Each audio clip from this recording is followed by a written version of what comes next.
6월은 다시 고린도전서로 돌아와서 한 달 동안 고린도전서의 말씀을 생각하게 됩니다.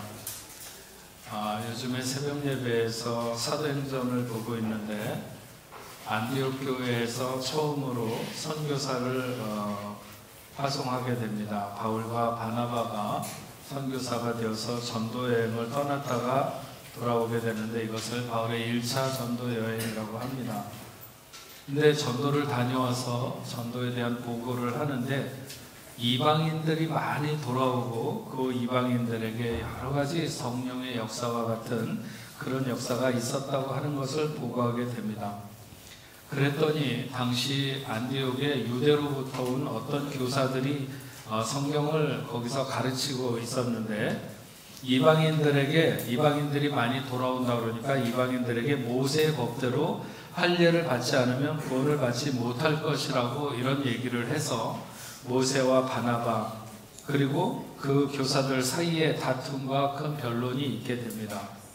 결국 이 문제는 예루살렘 교회에도 전해지게 되고 예루살렘 교회는 이 문제에 대해서 회의를 하게 됩니다. 이것을 예루살렘 제1차 공의회라고 하는데 회의를 하게 되고 야고보를 비롯한 교회 지도자들은 그 어떤 멍에도 이방인들에게 매지 않도록 이방인들에게 멍에를 지우지 않는 것이 좋겠다.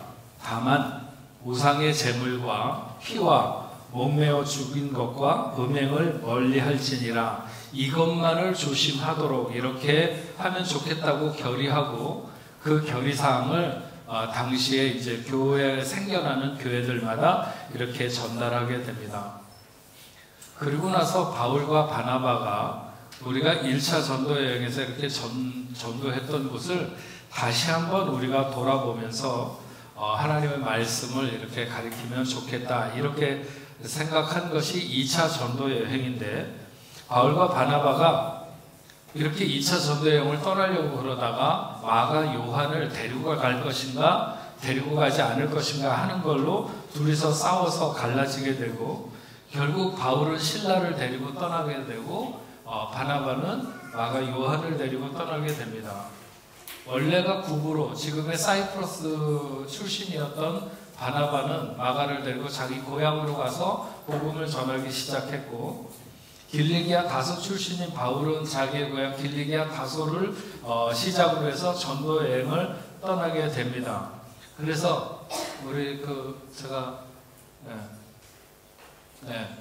저기 보면 안디옥에서 조금 가다가 이렇게 이걸 바다로 가로질러 간 게 아니라 이제 육지로 가게 되는데 가다가 더베를 못 가서 길리기아의 다소가 있습니다. 거기를 지나서 이제 더베로 그 다음에 드로아로 가서 저기 위에 이제 데살로니카나 베레아 이런 쪽으로 가게 되는데 어쨌든 간에 그렇게 바울이 2차 전도 여행을 더베, 루스드라 그리고 비시디아 안디옥 그리고 드로아에서 배를 타고 네아폴리, 빌립보, 데살로니가, 베레아에서 다시 배를 타고 아테네, 아덴이죠. 아덴으로 갔다가 그 다음에 오늘 우리가 보고 있는 배경이 되는 고린도전서의 배경이 되는 고린도에 도착하게 됩니다.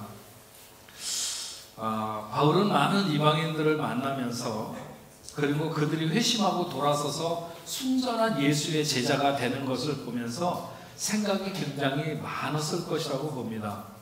그들이 살아온 배경과 그들이 살아가고 있는 환경 속에서 하나님을 사랑한다고 하는 것에 초점이 어디에 있을까? 특별히 아덴도 그렇고 고린도 역시 마찬가지로 그들은 우상을 섬기는 문화 속에서 태어나고 우상을 섬기는 제도 속에서 살아갈 수밖에 없는 그들에게 실제적으로 어떻게 삶을 가이드해 줘야 되는가? 바울은 분명히 삶과 신앙의 일치를 위한 교훈을 주고 싶었을 것입니다. 우리는 이 말씀을 보면서 하나님이 왜 바울을 이방의 사도로 부르셨는가 하는지에 대해서 우리가 잘 알 수 있게 됩니다.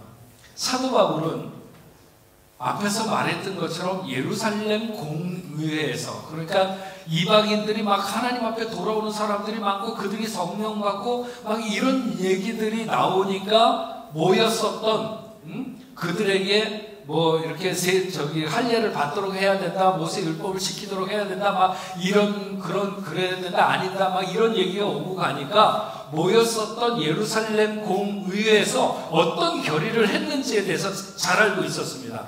앞에서 말한 것처럼 사도행전 15장 29절에 보면 우상의 제물과 피와 목매어 죽인 것과 음행을 멀리 할지니라. 그 첫 번째가 뭐냐면 우상의 제물을 먹지 말라는 것이었어요. 그러니까 보통 사람 같았으면, 아니 베드로만 하더라도 이것을 깨고 이것과 상반되는 내용을 말하기는 어려웠을 거예요. 그러나 바울은 수많은 이방인들에게 복음을 전하면서 그들의 생활을 들여다보고 오면서 알게 된 것이 있었죠. 그것은 우상의 세계에 대한 깨달음이 아니라 하나님에 대한 진정한 깨달음입니다. 하나님이 과연 어떤 분이신가? 과연 하나님의 입김이 닿지 않는 곳이 어디며, 하나님의 섭리가 미치지 않는 곳이 어디며, 하나님의 손길이 닿지 않는 곳이 어디겠는가? 어느 것이 세상 어떤 것이 하나님의 것이 아닌 것이 있으며, 어떤 것이 하나님의 뜻을 넘어서서 마음대로 실행되는 것이 있겠는가? 그런 하나님에 대한 깊은 묵상이 반대로 우상이란 무엇인가 하는 그 정확한 실체 분석을 이룰 수 있게 하는 거죠. 우상이란 결국 아무것도 아니라는 것입니다. 그러니까 우상의 제물이라는 것도 생각해보면 우상의 것일 수가 없는 거죠. 무지한 사람들이 하나님이 만드시고 하나님이 기르시는 것을 우상의 제물이라고 지정했을 뿐인 것입니다. 그러니까 이걸 그냥 크게 생각해보면 남의 땅에다가 말뚝 박아놓고 자기 땅이라고 우기는 것이나, 아니면 바다에 가서 물고기 잡아다가 자기 것이라고 말하는 것이나 마찬가지입니다. 간혹 가다가 프랑스 이렇게 시골을 차를 타고 달리다 보면 옥수수 밭이 끝도 없이 있는 경우들이 있습니다. 정말 옥수수가 잘 익었을 즈음에는 차를 세워놓고 그 옥수수를 한두 개 제가 딴다고 해도 표시도 안 날 것 같고, 그래서 속으로 그러고 싶은 마음이 간혹 스치기도 하지만 한 번도 그래보지 않은 것은 분명히 기르는 주인이 있기 때문입니다. 하나님이 기르시는 넓은 바다의 물고기는 하나님이 그 권리를 주장하지 않는다 해서 주인이 없다고 생각하는 것은 잘못된 것이죠. 바울은 이방인들이 태어날 때부터 그런 문화 속에서, 생활 제도 속에서 살아왔고 또 앞으로도 살아가야 되는 것을 압니다. 그들에게 보다 중요한 것은 하나님이 그 우상들과 어떻게 다른가 하는 것을 알려주는 것이죠. 많은 사람들이 수많은 신들 중에 하나와 같이 하나님을 받아들이려고 했을 것입니다. 그러나 바울의 입장에서 하나님은 그런 신이 아니라는 거죠. 너희가 지금까지 가스도 신이고 모두 신이라고 하는 그 많은 신들 중에 여호와가 한 신이 아니라고 하는 것입니다. 오직 전능하신 하나님은 홀로 세상의 만물을 창조하시고 주관하시고 운행해 가시는 분이죠. 그러니까 생각하기에 따라서 우상의 제물이라는 것도 그 어떤 의미도 가질 수 없는, 우상의 제물이라는 게 뭐냐, 아무것도 아니다, 미미한 것이라는 거죠. 나는 우상의 제물이 되었든지 무엇이 되었든지 그것을 먹는 것에 아무런 꺼리낌이 없다. 다시 말해 음식을 먹는 자유가 우상으로 인해서 방해받지 않는다는 거죠. 어쩌면 우상의 형상을 만드는 그 돌멩이든지 그게 나무든지 간에 그런 것도 하나님이 만드신 것인데 왜 내가 그런 것 때문에 자유를 회방받아야 되고 억압받아야 되겠는가? 바울의 논리는 예루살렘 공의회에서 결의한 내용을 뒤집는 것과 같은 것일 수도 있습니다. 그만큼 바울은 과격하게 말하고 있는 것 같지만 그것은 이방인의 전도의 맨 앞장서본 사람만이 가질 수 있는 담대함이며 용기인 것이죠. 이방인들이 회개하고 돌아오고 그런 사람들에게 성령이 역사하고 오랜 시간 하나님을 믿었다고 하는 사람들보다도 훨씬 더 신실하게 목숨을 내놓고 믿는 이방인들을 많이 만나본 사람들은 이렇게 말하는 바울의 입장을 충분히 지지하고도 남습니다. 하지만 그렇지 않고 어쩌다 유대인으로 태어나서 그냥 유대인 안에서만 머무는, 그러다가 예수를 믿게 되기는 했지만 그런 사람들에게 할례가 그렇게 방해가 되는 것도 아니니까, 모세의 율법을 따르는 것도 그렇게 문제가 되는 것이 아니니까 그렇게 해야 한다고 말하지만, 이방인의 입장에서 보면 그것을 모두가 다 쉽지 않은 그들에게 멍해라고 하는 것이죠. 바울이 유대 땅이나 안디옥 근처나 적어도 1차 전도 여행을 한 그 지금의 터키 본토 그 지역을 중심으로 해서 선교 여행을 할 때, 거기서는 이방인들에게 그렇게 우상의 제물과 피와 목매어 죽인 것과 음행을 멀리하는 것만 주의하라고 하는 것으로 충분했을지도 모릅니다. 그런데 지금의 터키 땅에서 그리스 땅으로 넘어가서 아테네와 고린도에 이르렀을 때 그들의 생활 자체가 얼마나 우상의 그늘이 넓게 드리워져 있는지 모르는 거죠. 바울은 여기서 좀 더 근본적인 일깨움이 필요하다고 생각했을 것입니다. 그것은 유대인들이 조심해야 한다는 것들도 한 걸음 더 깊이 들어가 보면 결국은 하나님은 어떤 분이신가 하는 것, 이런 것을 더 깊이 생각하게 되고, 그러다 보면 하나님의 전능하심과 크심은 더더욱 확대가 될 수밖에 없고, 우상은 점점 더 보잘것없는 아무것도 아닌 것이 된다고 하는 결론에 도달하게 되는 거죠. 바울의 이런 입장은 비록 예루살렘 공의회에서 결정된 내용보다 훨씬 더 큰 자유를 선언하는 내용이지만, 분명히 하나님과 우상의 차이를 훨씬 더 벌려놓는 그런 결과를 낳게 되는 것입니다. 여러분, 입으로 들어가는 것이 그 무엇이 인생을 더럽힐 수는 없습니다. 입으로 들어가는 것이 더럽히는 것은 없어요. 닭들이 제일 좋아하는 닭이죠. 닭들이 제일 좋아하는 것은 잔밥이라고 해요. 그러니까 우리가 보통 먹고 남은 것들, 밥상에서 남은 것들 그냥 다 한 데다 쓰레기에 버리기 위해서 이렇게 모아둔 것들을 갖다가 이렇게 닭들 앞에 던져 놓으면 그 젖은 밥풀들이 막 땅바닥에 구르면서 다 흙도 먹고 어떻게 하고 막 그런 것들, 그 지저분한 것들, 맛도 다 섞인 것들, 막 그런 게 흩어진 것들을 닭들이 다 헤쳐가면서, 뒷발로 헤쳐가면서 다 없어질 때까지 그것을 먹습니다. 그렇게 더럽고 지저분하고 뒤죽박죽 다 섞인 그것을 먹으면서 닭들은 건강하게 자라고 알도 낳고 하는 것이죠. 누군가가 예루살렘 교회 공의회에 대한 결정을 들먹이면서 바울을 공격하면 할 수도 있겠지만, 바울은 보다 근원적인 접근으로 볼 때 성숙한 이방인들에게 이 정도의 자유를 누릴 권리가 있다고 생각을 하는 것이죠. 다만 바울은 자기도 그렇게 누군가 자기와 같은 생각이라면 충분히 우상의 재물에 관해서 먹든지 안 하든지 자유할 수 있겠지만, 그러나 만약 그렇게 성숙하지 못해서 믿음이 약한 자를 생각하는 관점에서 보면 다를 수도 있고 달라야 한다는 것이 바울의 주장인 것입니다.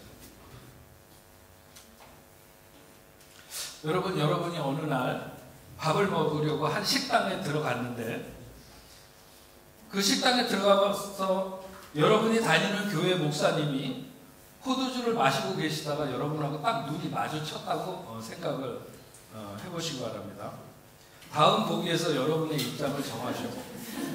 보기 1, 깜짝 놀라서 즉시 시험에 빠진다. 보기 2, 그냥 마실 수도 있지 하면서 맛있게 드세요 한다. 보기 3, 목사님이 얼마나 힘드시면 술을 마실까 하면서 모른 척한다. 보기 4, 목사님 포도주 드세요? 몰랐어요. 좋은 포도주 있는데 한 병 선물해야 되겠네요. 보기 1에서 보기 4까지 중에서 여러분이 다니는 교회 목사님이 보기 몇 번을 고른 사람을 좋아하기를 원하세요? 제가 여러분이 다니는 교회 목사라면 저는 여러분이 모두 2번에서 4번까지 고르시는 분들이 되면 좋겠습니다. 하지만 저는 2번에서 4번을 지지하는 여러분을 좋아하는 것보다는 1번을 더 마음 쓰는 목회자로 남고 싶습니다. 정말 비록 교회라 할지라도 때때로 보면 정말 별의별 사람들이 다 있다고 할 정도로 성도들의 모양은 각양각색입니다. 목사님에게 넥타이가 비싸 보이네요 하거나 아니면 넥타이가 좋아 보이네요 하면서도 말에 가시가 들어있는 사람은 한 번도 목사에게 넥타이를 선물해 본 적이 없는 사람입니다. 제가 잘 알지만 목회자에게 더 좋은 것 해주지 못해서 안타까워하는 사람보다 그런 사람, 그렇게 가시가 있게 말하는 사람이 제가 있어야 할, 그 곁에 제가 있어야 할 자리인 것을 아는 목회자이고 싶습니다. 왜냐하면 그것이 목회자의 숙명이니까. 아니, 엄격하게 말하자면 그것이 예수 믿는 모든 사람들이 연약한 자에 대하여 가져야 되는 마음의 결정이라는 거죠. 사도 바울은 자기가 누릴 자유에 대해서 거칠 것이 없었어요. 하나님이 모든 것의 주인이 되시고 하나님이 모든 것을 내게 주셨는데 내가 무엇을 먹든지 어디에서 먹든지 무엇 때문에 꺼리낌을 가져야 되는가? 그럼에도 불구하고 유일하게 자기의 자유를 온전히 다 누리고자 하는 그런 이유가 있다면 그건 단 한 가지죠. 그것은 연약한 형제로 하여금 실족하게 하지 않을까 염려하는 것입니다. 그렇게 하는 것은 그것이 바로 사랑의 원리를 따르는 것이고 그리스도의 교훈을 따르는 것입니다. 그러면서 고린도 교인들에게 이렇게 주문하죠. 10절 말씀에 지식이 있는 네가 우상의 집에 앉아 먹는 것을 누가 보면 그 믿음이 약한 자들의 양심이 담력을 얻어 우상의 재물을 먹게 되지 않겠느냐. 그리스도인이라고 하면서 이방의 신전에서 몸을 비스듬하게 기대어 음식을 먹는 사람들이 교회 다니는 사람들 중에 있었습니다. 이교적인 도시의 신전에서 행하는 공식적인 행사에 노출되는 것이 일상인 사람들인 것이죠. 그리고 신전에서 유출되는 고기를 먹는 것에도 전혀 꺼리낌이 없고 개의치 않습니다. 그것은 일반 고기와 별 다를 것이 없다 이렇게 생각하는 사람들인 것이죠. 바울도 신전 의식과 관련된 고기를 먹는 것에 대해서 금하고 있는 것은 아닙니다. 그럼에도 불구하고 공식적인 자리에서 그런 것을 믿음이 있다고 하는 사람들이 행하는 것은 긍정적인 영향을 줄 수 없다는 것을 알아야 한다는 것이죠. 어떤 사람이 전도를 받아갖고 교회를 나올 듯 하면서 나오지 않는 거예요. 그러니까 어떤 사람은 왜 교회를 안 나오냐 했더니 담배를 못 끊어서 못 나온다고. 그러니까 이 사람 괜찮아. 담배 피면서도 교회 나와도 돼. 여기까지 괜찮아요. 네. 담배 피면서도 교회 나올 수 있습니다. 근데 그 다음에 나도 피잖아. 아무런 문제 없어. 그 사람이 만약에 교회 중직자이고 교회를 오래 다닌 사람이라면 그렇게 말하면 안 됩니다. 담배를 피워도 교회에 나올 수 있고 담배를 피운다고 교회 다니는 것을 막는 것은 아니지만 교회를 오래 다니다 보면 담배를 점점 금하게 된다고 하는 것이 맞습니다. 제가 보통 어떤 유형의 교인이든지 잘 안 미워해요. 네. 목사인데 누구를 그렇게 쉽게 미워하면 되겠습니까? 어지간해서 잘 안 미워하는데 가끔 밉다고 느끼는 사람은 교회를 오래 다녀서 잘한다고 생각하고 다른 사람에게 자기가 기준인 것처럼 말하는 내가 교회 30년 다녔잖아. 담배 피워도 괜찮아. 언젠가 성경 공부를 하는데 어떤 집사가 그런 얘기를 하더라고요. 자기는 담배를 안 피우지만 술, 담배 적당히 하는 것은 나쁘지 않다고 생각한다고. 남에게 피해만 주지 않으면 된다고 그렇게 생각한다는 거예요. 그러니까 성경 공부를 같이 하고 있던 다른 분이 아직 자기는 그걸 끊지 못하고 너무 고민인데 그것을 끊지 못한 입장에서 그렇게 이해해 주는 것은 좋지만 자신은 그 담배와 술이 주는 중독성을 생각하면 그것이 죄의 성질과 너무 똑같기 때문에 그리스도인으로 끊는 것이 좋겠다고 자기는 그렇게 판단한다는 거예요. 담배와 술을 안 하는 사람은 해도 괜찮다고 말하고 아직 못 끊어갖고 끙끙거리는 사람은 끊어야 된다고 얘기하고 그런 얘기를 나눈 적이 있습니다. 그리스도인이 된다고 하는 것은 기준이 달라지는 것을 의미합니다. 인간은 본래 자기 중심적이고 이기적이에요. 제가 언젠가도 얘기했잖아요. 이제 태어나갖고 그 조금 꾸물꾸물거리고 걸어다니는 애기한테 새우깡을 한 봉지 사주고 하나만 달라고 그러면 그 하나를 꺼내갖고 반을 잘라서 반을 준다니까. 사람이 그렇게 태어날 때부터 자기중심적이고 이기적이에요. 하지만 그리스도인이 되면 철저하게 이 개인주의와 이기주의를 배격하고 형제에 대한 배려와 사랑을 가장 우선하는 삶의 태도를 갖기 시작해야 하는 것입니다. 내 강한 믿음이 연약한 자로 실족할 수 있게 할 수 있다는 위험성을 경계해야 하는 것이죠. 내 자유를 내 마음대로 누리기 전에 연약한 자의 약점을 포용하고 짊어지는 삶의 태도를 가져야 한다는 것입니다. 그렇지 않으면 우리의 삶이 결코 유익을 이루지 못합니다. 사실 그래서 그리스도인이 된다고 하는 것은 한편으로 더 이상 두려울 것도 없고 더 이상 겁낼 것도 없는 담대한 인생이 된다는 것을 의미하지만 또 한편으로는 한없이 낮아지고 한없이 조심스러워질 수밖에 없는 존재가 된다는 것을 의미하기도 합니다. 주님이 높은 보좌를 버리시고 낮고 천한 우리를 구원하시기 위해 이 땅에 오셔서 그까지 로마 병정 하나가 휘두르는 채찍에조차 살점이 떨어져 나가며 고통을 당하면서 우리를 사랑하셨듯이 우리도 더 낮아질 것이 없는 곳까지 정말 왜 이래야 하는지 이해가 가지 않을 정도로 연약한 자의 시선을 맞추고 그에게 이해될 수 있는 삶이 되고자 하는 것이 그리스도인의 삶인 것입니다. 바울은 오늘 본문 마지막 13절에서 이렇게 말합니다. 그러므로 만일 음식이 내 형제를 실족하게 하면 나는 영원히 고기를 먹지 아니하여 내 형제를 실족하지 않게 하리라. 그의 결심은 그의 뜨거운 사랑의 단면과도 같은 것입니다.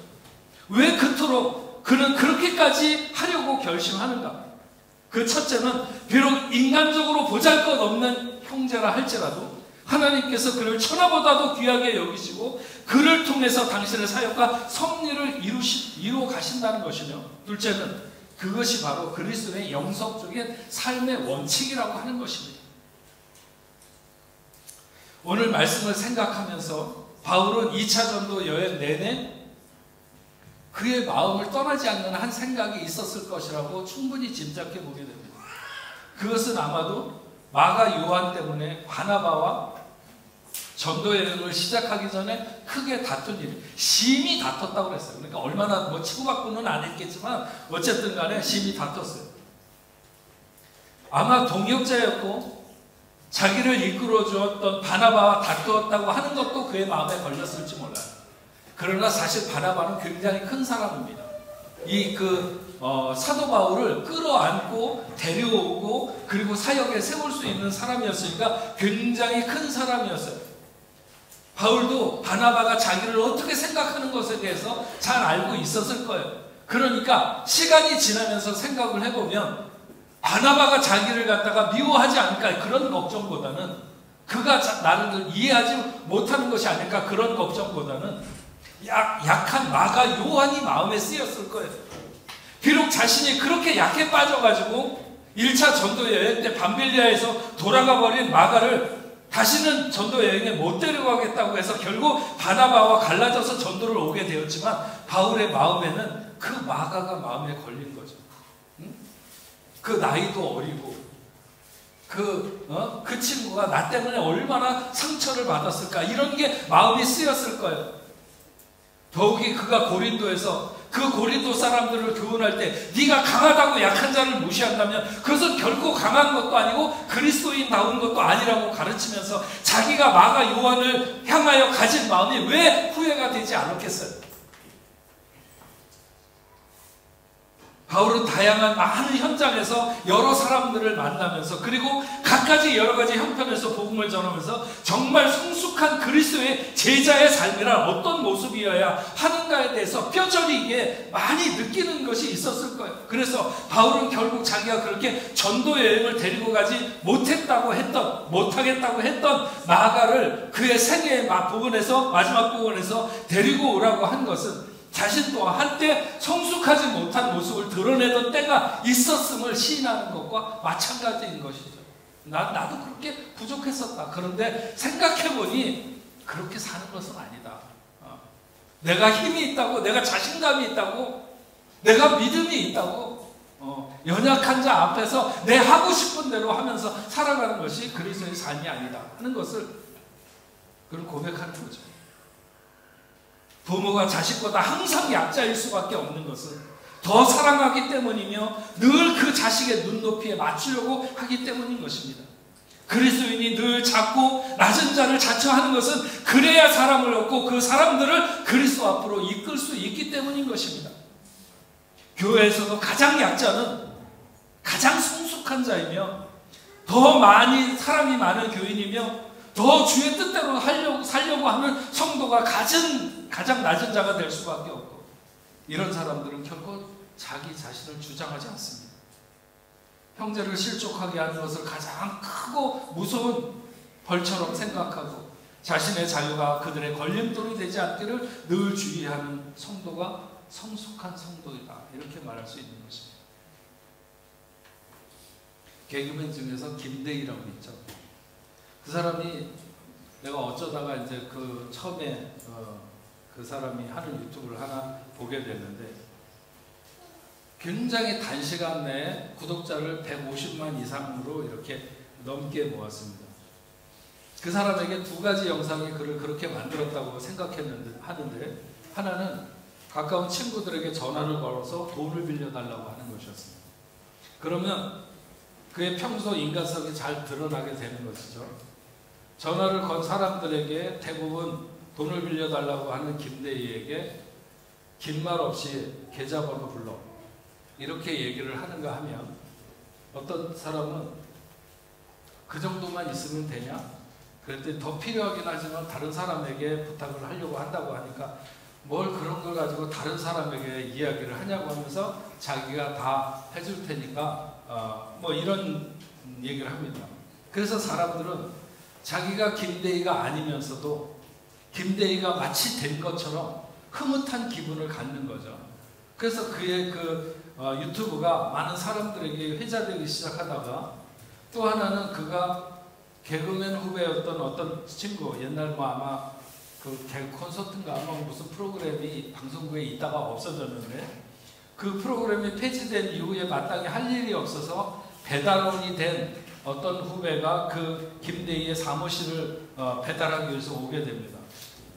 이것은 몰래카메라처럼 김대희를 속이기 위해서 설정을 한 것이었는데, 이 김대희는 정말 그 후배가 자기가 좀 잘 이끌어주지 못한, 선배로서 잘 이끌어주지 못해서 그렇게 길바닥에 나앉아갖고 배달을 하면서 이렇게 먹고 산다고 생각을 해서 너무 미안해하면서 먹을 건 뭐 밥이든지 뭐든지 다 싸서 주려고 하고 자기가 가진 상품권, 지갑에 있는 돈을 주는 그런 모습. 사람들은 그 사람이 자기보다 없는 사람에게 마음을 낮추어서 안타까워하는 모습을 보면서, 야, 그가 심성이 참 착하다, 이렇게 느끼고 그의 그런 소문이 돌면서 그의 유튜브가 탄력을 받게 된 그런 거라고 봅니다. 그런가 하면 또 어떤 사람들은 엄청 잘 나가다가 반대적으로 어떤 돌발적인 자기가 평소에 살아온 것과 관계가 있을 수도 있고 없을 수도 있지만 하여튼 어떤 돌발적인 사건이 일어나면 사람들은 언젠가는 터질 줄 알았다고, 그 인성이 쓰레기였다는 등 어쨌다는 등 하면서 여러 가지 비난을 내놓게 됩니다. 여러분, 세상에는 잘난 사람이라고 잘난 척하는 거 결코 좋아하지 않습니다. 자기는 어떻든지 다른 사람이 약자를 생각하지 않고 자기가 가진 자신감이나 당당함만을 앞세우는 사람들 누구든 좋아하지 않습니다. 우리가 교회 생활을 하고 그리스도 안에서 삶을 살아갈 때 이것을 가장 경계하고 유의해야 합니다. 우리의 과다한 자신감이 낳은 행동이 믿음 약한 형제를 넘어지게 하면 그를 위하여 죽으신 주님의 핏값을 헛되게 하는 것이 아닌가 하는 것입니다. 아무것도 꺼리낄 것이 없고 그 무엇에도 우리가 자유할 수 있지만 오직 형제를 실족하지 않게 하기 위해서 연약한 자 앞에서 기꺼이 그 연약한 자의 걸림돌이 되지 않기를 조심조심하며, 그래서 그를 주님 앞으로 이끌어 가려고 하는 그런 우리 뽕내포교회 모든 성도들의 삶이 되시기를 주님의 이름으로 축원합니다. 우리 같이 찬양하겠습니다. 주님 안에 우린 하나, 모습은 달라도 주님 한 분만 바라네. 사랑과 선행으로 서로를 격려해 따스함으로 보듬어가리. 주님 우리 안에 함께 계시니 형제 자매의 기쁨과 슬픔 느끼네. 내 안에 있는 주님 모습 보내 그분 기뻐하시네. 우리 같이 오늘 말씀 생각하고 가사 생각하면서 함께 찬양하겠습니다.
아버지 감사합니다. 오늘 고린도 교인들이 정말 어떤 사람들이 믿음의 담대함을 가지고 하나님을 그 믿는 하나님을 그 크게 진정으로 생각하는, 그래서 세상에 거칠 것이 없는 그런 사람들이 있었지만, 그럼에도 불구하고 그리스도인이란 오히려 지극히 연약한 자, 나는 자유하지만 내 자유한 모습에 시험될 수 있는 연약한 자들을 마음에 두고 그들을 하나님 앞으로 더 이끌고 하나님 앞에 더 성장하고 세우기 위한 그런 마음을 가지고 살아가야 한다고 사도 바울은 고린도 교인들에게 권면하고 있습니다. 오늘 살아가는 우리의 삶에서도 마찬가지입니다. 내가 교회를 오래 다녔다고, 내가 교회에서 직분이 있다고, 어디서든지 내 마음대로 내 뜻대로 거칠 것이 없이 이렇게 살아가는 삶의 모습은 행여라도 연약한 자들, 이제 교회를 처음 나오기 시작한 사람들, 그런 사람들에게 걸림돌이 되고 오히려 넘어지고 중심은 보지 못하고 겉만 보는 그 사람들이 잘못 따라서 할 수도 있는, 얼마든지 그런 일들이 일어날 수 있습니다. 오늘 다시 한번 우리가 믿는 하나님에 대해서, 우상이 뭔가에 대해서도 우리가 알아야 되겠지만, 그러나 우리를 바라보고 있는 수많은 연약한 사람들의 그 눈동자를 우리가 외면하지 않도록 주여 도와주시옵시고, 그 한 사람을 구원하기 위해서, 헬라인을 구하기 위해서 헬라인처럼, 또 종을 구하기 위해서 종처럼 그렇게 얼마든지 되겠다고 다짐했던 주님의 제자들처럼 우리들도 오늘 그런 마음을 가지고 이 시대를 살아가는 하나님의 자녀들이 다 될 수 있도록 주님 도와주시옵소서. 하나님, 오늘도 하나님 앞에 우리가 나와 예배하면서 귀한 예물을 올려드립니다. 하나님, 억지로나 인색함으로 드리지 않게 하시고 늘 즐겨 드리는 자가 되게 하시고 하나님의 마음을 기쁘게 하고 감동시킬 만한 그런 황소를 드림과 같은 그런 예물을 드리는 자세를 가지고 하나님 앞에 서는 저희들 될 수 있도록 주여 도와주셔서 우리들이 경영하는 사업과 가정과 직장생활 하는 모든 일들을 위해 하나님 복과 은혜를 내리시고 11조로 감사 예물로 선교 헌금으로 주일 헌금으로 목적을 가지고 올려드리는 그 예물들이 사용되는 곳에서 하나님의 나라가 오늘도 풍성하게 세워져가는 귀한 역사 있도록 주님 도와주시옵소서. 오늘도 저 아프리카에서, 중동에서, 그리고 유럽에서 선교하고 있는 모든 선교지와 선교사님들에게 하나님 함께하여 주옵소서. 힘을 주옵소서. 특별히 질병으로 인하여 오늘도 고통받고 있는 하나님의 자녀가 있다면 하나님이 가장 잘 하시는 줄로 압니다. 어떤 질병이든지 예수의 능력 그 이름 안에 아버지 하나님 붙들어 주시고 깨끗이 낫게 하여 주시어서 요양간에서 나온 송아지처럼 뛰며 기뻐하며 하나님을 찬양하고 감사하는 백성들이 되도록 인도하여 주시옵소서. 하나님, 오늘 하나님 앞에 처음 나와서 함께 예배드린 최원경, 최성문, 반혜라, 최강우, 지우, 황용식, 옥복, 아버지 하나님, 사랑하는 귀한 자녀들 하나님 함께하여 주시옵시고 어떤 이유로 오늘 이곳에 머물고 또 함께 예배드리게 되었든지 저들의 인생이 하나님의 손안에 있고 하나님께서 끝까지 추적하시며 복을 내리시는 그 놀라운 은혜가 넘치는 삶이 되도록 하나님 인도하여 주시옵소서.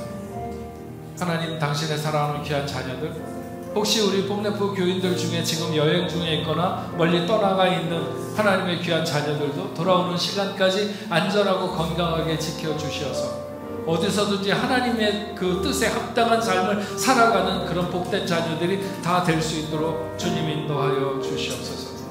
한 주간의 삶도 주님 앞에 의뢰합니다. 주님 책임져 주옵소서.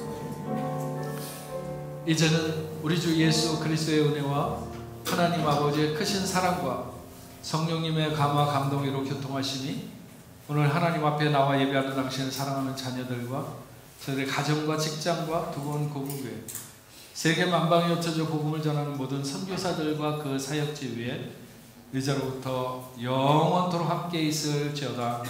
아멘.